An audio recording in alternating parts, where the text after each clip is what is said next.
Olá, sejam muito bem-vindos no canal IOV. Sou Eduardo, trazendo dicas para o PC. Se você, o Windows está reiniciando toda hora, ou o computador está aparecendo tela azul toda hora, vou falar os exemplos para vocês que ocorre essa tela azul. Essa tela azul é um erro muito grave do sistema, que é um erro fatal, é um erro grave, que toda hora que aparece um erro grave, em qualquer exemplo, você mexeu o computador, está navegando, jogando, editando vídeo, fazendo alguma coisa no computador e aparece essa tela azul da morte. Essa tela azul reiniciou e voltou ao normal. Isso resolveu o problema, mas outra vez que fazer outra vez tela azul, outra tela azul, novamente vai voltar ao mesmo jeito, na certa hora ou certo dia. Segunda dica: memória RAM.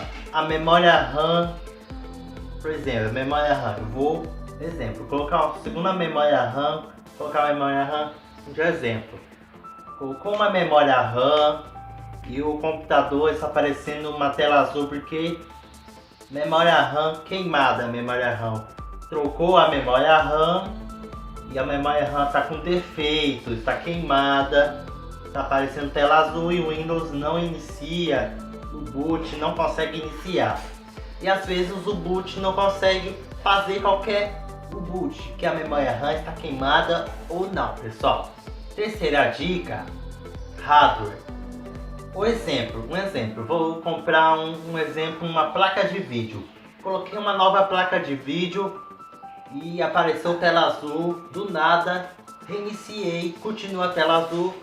Um exemplo, substitui essa placa de vídeo, utilize uma placa de vídeo, o mesmo que está usando um exemplo, troquei uma placa de vídeo e voltar a placa de vídeo antiga, testa um exemplo e faça algumas alterações, algumas substituições.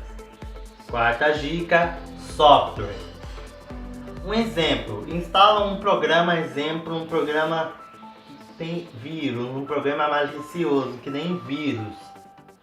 Instala um programa pesado, um programa que tem vírus, aparece a tela azul e tudo bem. Depois volta a tela azul algumas horas, alguns dias, algumas semanas. E assim. Quinta dica: arquivos corrompidos. Arquivos corrompidos, um exemplo, um vírus corrompe o arquivo, aparece tela azul e o problema ele continua, ele faz um loop infinito e não consegue iniciar mais o Windows. Reinicia, nada funciona. Os mesmos tutoriais estão no cardzinho, está aparecendo um cardzinho, todos os vídeos estão no finalzinho do vídeo. Deixa um like, se inscreva no nosso canal, grande abraço, fiquem com Deus, nos encontramos no próximo vídeo. Foi!